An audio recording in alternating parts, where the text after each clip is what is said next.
आयनिक विलयनों की चालकता।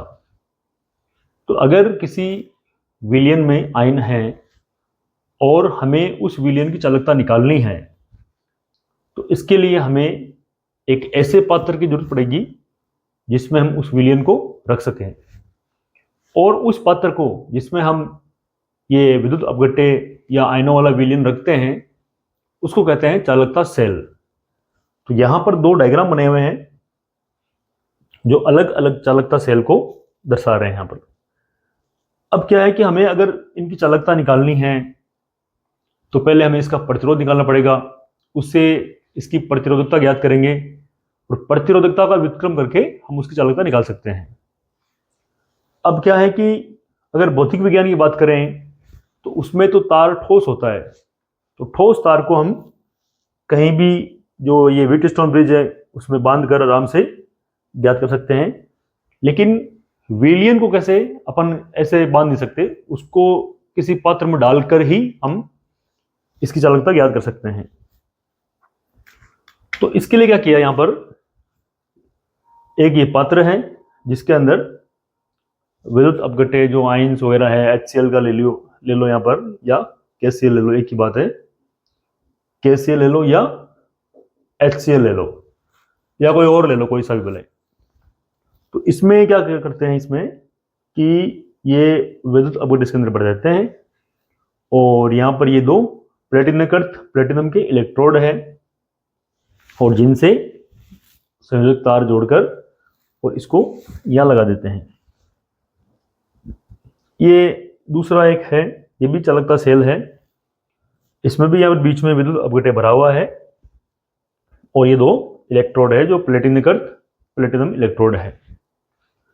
तो ये अलग अलग डिजाइन है, तो इनको हम यहां पर जोड़कर इसका अज्ञात प्रतिरोध निकालते हैं पहले, तो उसके बाद में उसकी सहायता से उसकी प्रतिरोधकता और प्रतिरोधकता का व्युत्क्रम करके हम इसकी चालकता निकाल सकते हैं। तो ये जो डायग्राम दिए हुए हैं ये चालकता सेल के हैं और चालकता सेल के डायग्राम बोर्ड एग्जाम में पूछे जाते हैं।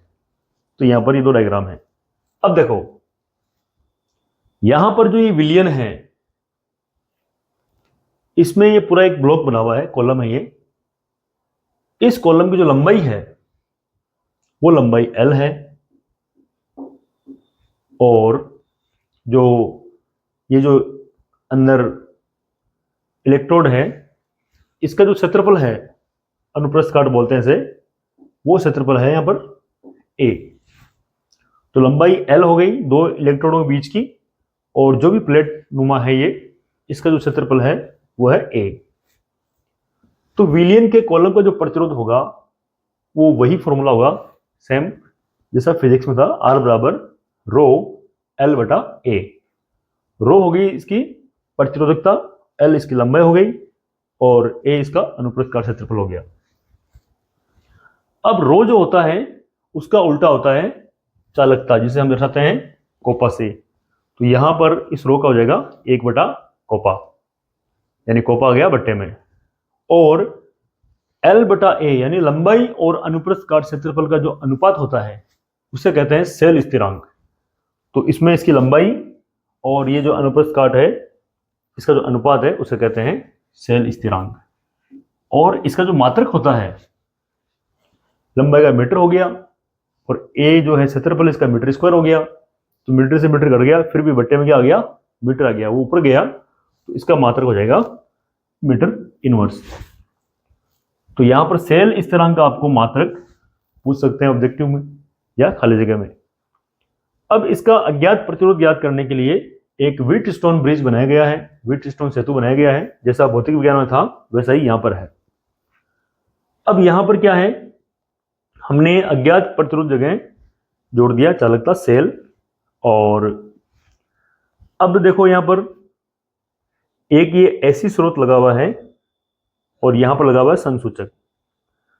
अब यहां डीसी स्रोत यानी विशिष्ट धारा या बैटरी हम क्यों नहीं जोड़ सकते, क्योंकि अगर बैटरी जोड़ेंगे, विशिष्ट धारा जोड़ेंगे तो उसके प्रवाह से क्या होगा, इलेक्ट्रॉनों का प्रवाह होगा और वो इसके संगठन को बदल देंगे। तो संगठन ना बदले विद्युत अपघट्य पदार्थ का, इसलिए यहां पर लगाते हैं ऐसी स्रोत। और अब ऐसी स्रोत लगा दिया तो यहाँ पर फिर जो गैल्वेनोमीटर होता है जिसको धारामापी कहते हैं हम, वो यहाँ पर लगेगा नहीं, क्योंकि धारामापी सिर्फ डीसी करंट को ही संसूचित करता है। तो इसके लिए यहाँ पर एक अलग से संसूचक लगा हुआ है जिसमें ईयरफोन डाल के हेडफोन लगाकर और एक साउंड सुना जाता है। अगर ये संतुलित नहीं है तब तो जो साउंड की आवाज आती है, बीप की आवाज आती है, वो तेज आती है, और अगर ये संतुलित हो जाता है तो वो बीप की आवाज नहीं के बराबर बहुत कम हो जाती है।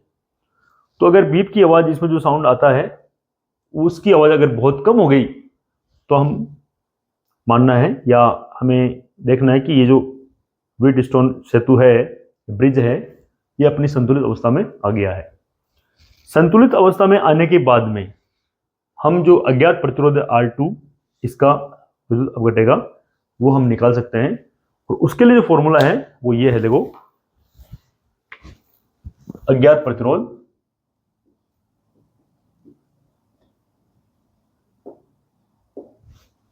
R2 बराबर, सामने क्या है, R3 है, जो सामने आ रहा है उसको बटन ले लो और साइड वाले दोनों को गुणा कर दो, ये हो गया R1 R4। तो ये अज्ञात प्रतिरोध हम ज्ञात कर सकते हैं, और अज्ञात प्रतिरोध ज्ञात करके इस फॉर्मूले की सहायता से हम ये L/A जो आया है, और L/A का मान क्या हो गया, इसका मान तो G स्टार हो गया। तो अब देखो, इसके बाद में हम जो कोपा का मान है चालकता वो हम निकाल सकते हैं। तो देखते हैं इसको कैसे निकालते हैं। तो इस प्रकार देखो, यहां पर समीकरण 1 से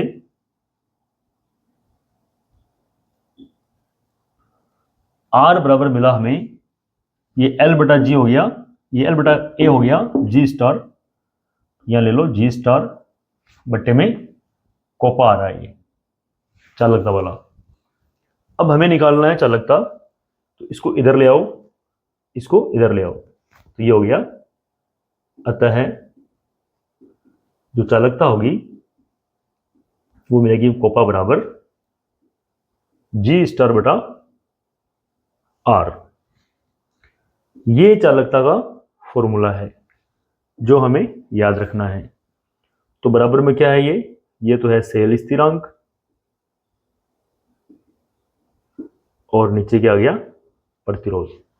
तो सेल स्थिरांक और प्रतिरोध का जो अनुपात होता है उसे कहते हैं चालकता कोपा। तो ये फॉर्मूला हमें याद रखने हैं। अब देखते हैं विद्युत अपघट्य की मोलर चालकता। तो देखो, इसकी जो परिभाषा है वो हमने दो तरीके से लिखी है, जो अच्छी लगे वो लिख लेना।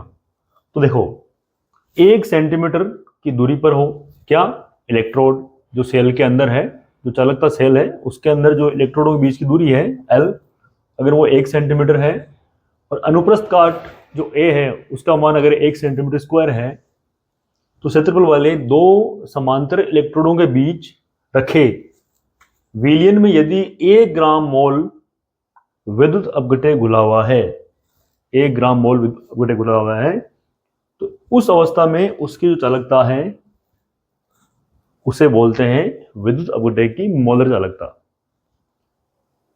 एक तो ये परिभाषा है, और इसे लैम्डा m से दर्शाते हैं।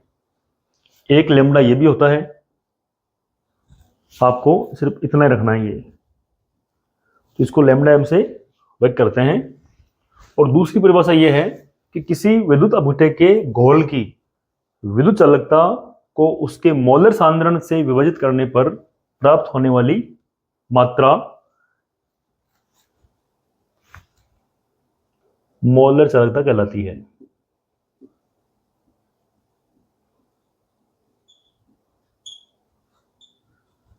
यानी उसकी जो चालकता है कोपा, उसमें अगर सांद्रता C का भाग दोगे आप, तो आपको मिलेगी मोलर चालकता। तो सांद्रता कौन सी है, ये है मोलर सांद्रता।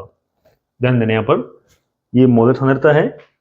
और इसका मात्रक क्या होगा, देखो यहां पर, तो इसका मात्रक के लिए क्या करते हैं हम, कोपा का मात्रक जो होता है वो होता है साइमन मीटर इनवर्स, और सांद्रता का मात्रक होता है